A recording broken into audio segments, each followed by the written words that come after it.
बिहार सरकार ने सीमावर्ती इलाकों में अवैध घुसपैठ और संदिग्ध गतिविधियों पर सख्ती के लिए बड़े स्तर पर कार्रवाई की योजना बनाई। राज्य पुलिस केंद्रीय सुरक्षा एजेंसियों के साथ मिलकर ऑपरेशन घुसपैठ चलाने जा रही है। ये पूरा अभियान मुख्य रूप से भारत नेपाल सीमा से सटे जिलों में केंद्रित होगा। इस ज्वाइंट ऑपरेशन में बिहार पुलिस के साथ साथ एसएसबी, राष्ट्रीय जांच एजेंसी, अन्य केंद्रीय सुरक्षा एजेंसी मिलकर के कार्रवाई करेगी। सीमावर्ती जिलों में इंटेलिजेंस इनपुट के आधार पर सघन सत्यापन, दस्तावेज जांच, किराएदार सत्यापन और संदिग्ध गतिविधियों की निगरानी की जाएगी। इस ऑपरेशन की शुरुआत होने से पहले खुद केंद्रीय गृह मंत्री अमित शाह 25 फरवरी को बिहार का दौरा करेंगे और इसके साथ ही पूरे ऑपरेशन की अमित शाह समीक्षा करने जा रहे हैं। भारत और नेपाल की अंतर्राष्ट्रीय सीमा बिहार और नेपाल के बीच है। बहुत लंबी सीमा है, 700 किलोमीटर से ऊपर। उन क्षेत्रों में एसएसबी की तैनाती भारत सरकार के द्वारा की गई है।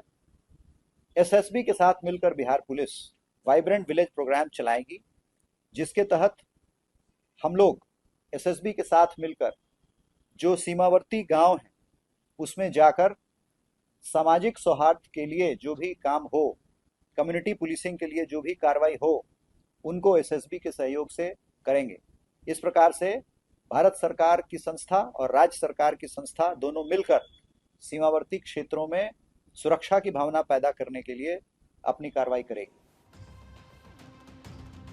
देखिए, इस पूरे ऑपरेशन को केंद्र सरकार की वाइब्रेंट विलेज प्रोग्राम से भी जोड़ा जाएगा। इस योजना के तहत सीमा से सटे गांव को बुनियादी सुविधाओं से मजबूत करने के साथ साथ स्थानीय लोगों की भागीदारी बढ़ाई जाएगी ताकि सीमा सुरक्षा में सामुदायिक सहयोग मिल पाए।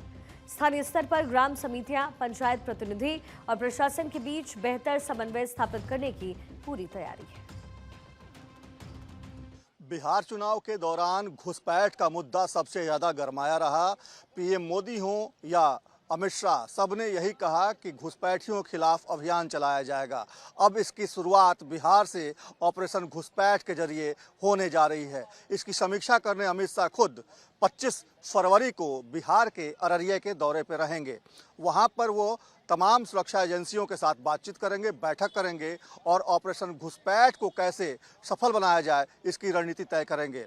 वाइब्रेंट विलेज परियोजना के तहत इस ऑपरेशन को सफल बनाने की कोशिश में तमाम एजेंसियां और बिहार पुलिस अब लग चुकी हैं।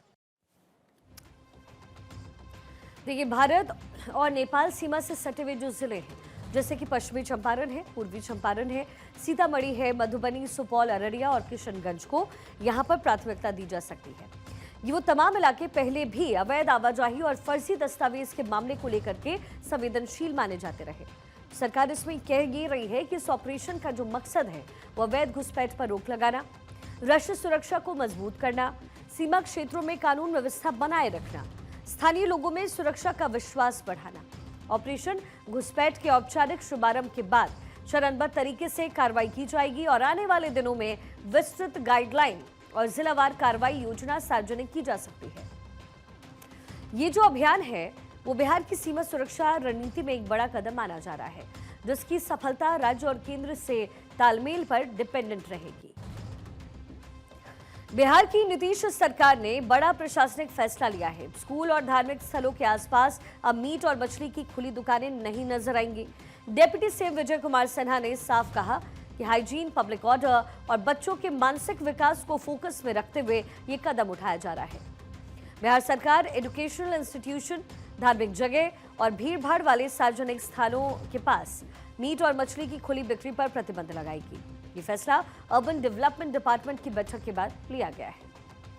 संवाद के तहत बुद्धिजीवियों के साथ बैठक में जो विषय आया था उसको गंभीरता से लिया कि स्वास्थ्य के दृष्टिकोण से, सामाजिक सौहार्द के लिए और बच्चों के हिंसक प्रवृत्ति रोकने के लिए हम शैक्षणिक संस्था के निकट, धार्मिक संस्था के निकट और खुले में भीड़ भाड़ के जगह पर इस तरह के खुला मांस मछली की बिक्री कहीं न कहीं मेरे पवित्र भावनाओं को प्रदूषित करता है।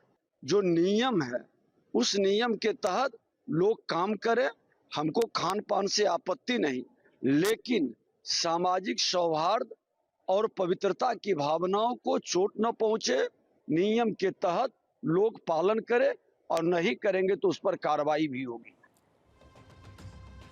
सरकार का दावा है कि ये फैसला जन कल्याण संवाद के दौरान बुद्धिजीवियों द्वारा उठाए गए मुद्दों पर डिपेंडेंट है।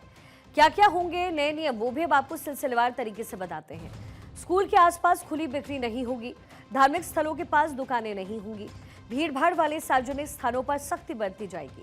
हालांकि अभी ये स्पष्ट नहीं किया गया कि क्या लाइसेंस प्राप्त दुकानों को वैकल्पिक स्थान दिया जाएगा या फिर नहीं। इस फैसले से एक तरफ जहां स्वच्छता और कानून व्यवस्था को लेकर संदेश जाएगा, वहीं छोटे दुकानदार और मांस व्यापारियों पर असर पड़ सकता है। क्या ये फैसला सिर्फ एक रेगुलेशन है या सामाजिक और सांस्कृतिक बहस को भी ये जन्म देगा? सरकार का इसमें तर्क है कि स्वच्छता यानी हाइजीन बनाए रखना इसके पीछे की वजह है। सार्वजनिक व्यवस्था यानी पब्लिक ऑर्डर मेंटेन करना, बच्चों के मानसिक विकास और संवेदनशीलता की रक्षा करना, धार्मिक स्थलों के आसपास सामाजिक सामंजस्य को बनाए रखना। सरकार इस पूरे मामले में कह ये रही है कि ये फैसला जन कल्याण संवाद में उठे सुझाव के आधार पर लिया गया। देश के कई राज्यों और नगर निकाय में स्कूलों और धार्मिक स्थलों के आसपास मांस की दुकानों पर नियम पहले से लागू है। बिहार का कदम उसी दिशा में एक सख्त प्रशासनिक पहल माना जा रहा है। बिहार सरकार का दावा है कि ये बदलते बिहार की एक पहल है।